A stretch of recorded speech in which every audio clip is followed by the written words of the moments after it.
Every real estate agent hears it every year, especially now with all the coaches. Every real estate agent who's ever sold a house seems to be a coach. All of the brokerages, the team leads, and everything. We have to set goals. We have to business plan. I'm here to tell you one thing you can do differently instead of having those goals right in front of you pasted, so you can absolutely have a successful year in the year to come. This is something that I have taken from a good buddy of mine, and I want to bring it to you, my audience, to help you understand that this one shift in mindset can change your entire life forever. Stay tuned.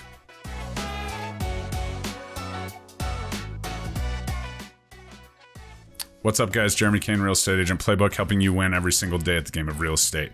We are now on the podcast, so if you hear this and it's something you like, please share it with your favorite real estate agent. If you're watching on YouTube, please make sure you smash that like button, hit the subscribe and the notification bell if it sounds like something you want to come back to.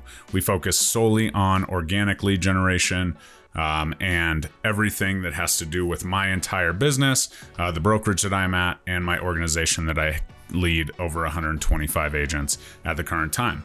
So if you're interested in all that, do all those things, but let's get right into it. So as things have developed in this career, and real estate has, definitely become an entrepreneurial journey, and we've definitely had all the personal development with the launch of YouTube and podcasts and all the things and all of the personal development that is at our fingertips.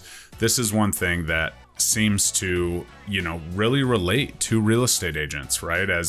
As we grow our businesses and as we have the ability to make a really good living, this is something that I've, come across and just want to first put out there. Your net worth is not your worth. And this is something that I see all the time. I see coaches and agents, and the biggest red flag you can have is if an agent leads a conversation with how much GCI they made, right? The truth is that the reason that they do that is probably because they're hiding something, because obviously we talk transactions, we talk volume. First of all, people shouldn't be leading with that, right? In the coaching space, credibility definitely matters. But if they lead with GCI, it's really hard to track where that really came from, right? How many transactions, how much this. So it's impossible almost to reverse engineer unless you go look them up on the MLS or look them up on homes.com or whatever that looks like. But the bottom line is, and that even those people that lead with that currently need to hear, is your net worth has nothing to do with your worth to society and where that goes. So in thinking about this, and you're like, where are we going here? This is exactly where we start so much of our goal setting. We want to make this amount of money. We want to do this. And then we say, okay, if I'm going to make this amount of money, I have to do X, Y, Z. These transactions, we reverse engineer it. This is a very common practice, and probably practiced in 95% of those goal setting business planning sessions that we're referring to. So this is absolutely something we need to keep an eye on, but understand that this part is a complete shift in what we're going to. However, I know that probably at the time of watching this video, you have your goals, you have them set, we're ready to go because we're towards the end of the year. If that's the case, I don't want you to crumple them up and throw them away, so hold tight. And so here's the deal. The problem with those goals in real estate is they are usually, annual goals, and we've talked a lot about setting 12-week goals and all those things. Well, in real estate, with our, transaction cycle, it's a little bit harder to get those goals, right? Because truthfully, we are going to, the actions we put in today with prospecting and lead generation and whatever are probably going to show their face at least 30 to 90 days out, right? You'll start to see some momentum. So that's the first thing. Secondly, if we're sitting here and we're making a 12-week goal, the truth is I probably have at least 45 days of those closings scheduled out. Now, granted, lenders can move quicker and we can put stuff in there. But if we're sitting at a point in time, January 1st, right? And I'm saying, okay, this quarter one of 2025 or whatever year you're watching this, I want to make $100,000 in GCI, right? If that's the case, I'm like, okay, ready, go.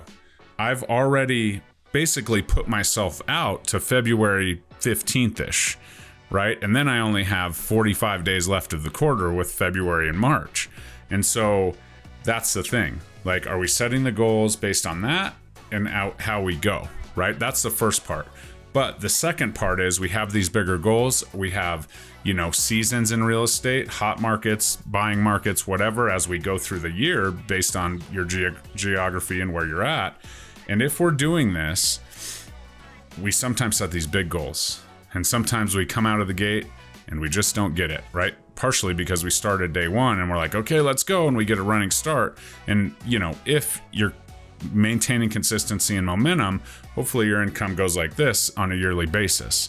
Well, the truth is that if we're always chasing that dollar that's on our board, that's our goal, we absolutely will have a tendency to refresh that and change it and chop and change and do it and make it comfortable for us so we can do, what it is. Because a lot of times when goal setting, business planning, we're fired up, we want to set these high goals, and then come quarter one, we're looking at it and we're like, oh man, that means I have to, do double what I did last quarter every single quarter, or triple, or whatever that is.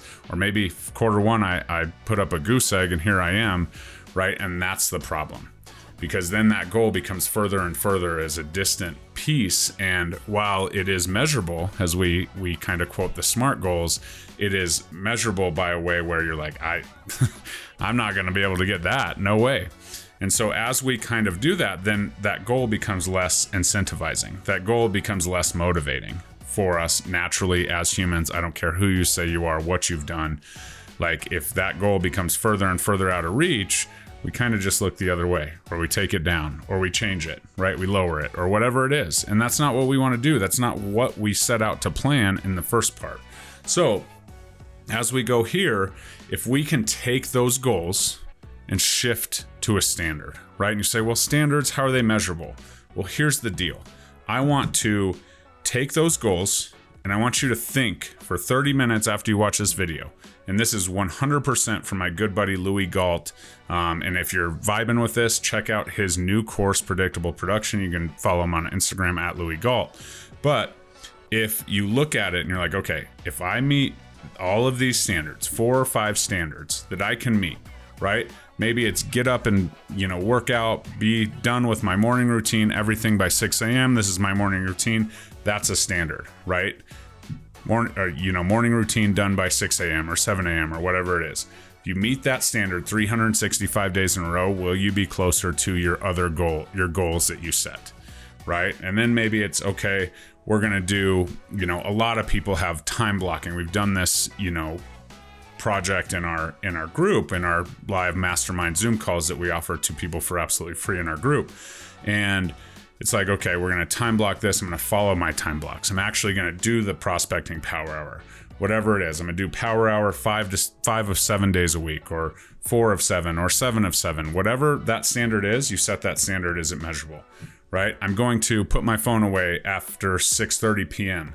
Right? So with that standard, we have to set expectations with our clients. And why are we going to do that? So that we can have intentional time with our families and those kind of things. So as you can see, these standards are there, right? At the end of every single day, or the beginning of the next day, I like it at the end of the day, look back. Did I meet all 5 of those standards? And I promise you, if you take the time to match the goals to the standards, you will absolutely crush those goals. But you're focused on the standard, you're measuring by the standard. If you measure it day in, day out, improve it, don't change the standard, don't veer from the standard. Like Ben Newman, the standard is his thing, right? If we can do that, we are absolutely going to crush the goals that we have. So take some time, attach standards to the goals you've already set as we head into the new year, as we have the holiday, whatever, whenever you're watching this, even if it's not January 1st, right? Because that's not a magical day of threshold where all of a sudden the new you's here and everything goes. We use it as, a mental block, to be honest with you. So set those standards, attach them over your goals, paste them over your goals, and you will absolutely see a difference in your goal planning as we move forward. But I would like to leave you with this one quote that I'm reading from The Infinite Game, and I'm going to read it and we'll go from there. So here's the quote that I'm going to leave you with from The Infinite Game. As for us, those who choose to embrace the infinite mindset, our journey is one that will lead us to feel inspired every morning, safe when we are at work, and fulfilled at the end of each day. And when it is our time to leave the game, we will look back at our lives and our careers and say, I lived a life worth living. And more important, when imagining what the future holds, we will see how many people we've inspired to carry on the journey without us. That is where we want to get to, with an infinite mindset, with a standard set each and every day. Certainly, we can do the business planning, we can set the goals, we can have them, but we need to shift them from the, financial, goals that we're setting and all the things, especially in real estate, because a lot of variables come into play in real estate, right? And time is one of those. If you sell 502,000 and your goal was to make 505,000, right? You're pretty happy, okay? But if you sell 250,000 and your 500,000 goal was out there, the truth is your standards weren't where they needed to be. You aren't doing the activities that need to get to those goals. So work on those standards, work on setting them, place them right over those goals, keep both pieces of paper, place a standard right over it, and you will absolutely crush the new year. So I hope that helped. Please like, comment, subscribe, share this with somebody that needs to see it. And again, special thanks to my good friend Louis Galt. Go follow him on Instagram, YouTube, all the things. And he does have a new course called Predictable Production for Real Estate Agents. It's absolutely amazing. So we'll see you next time. Bye-bye.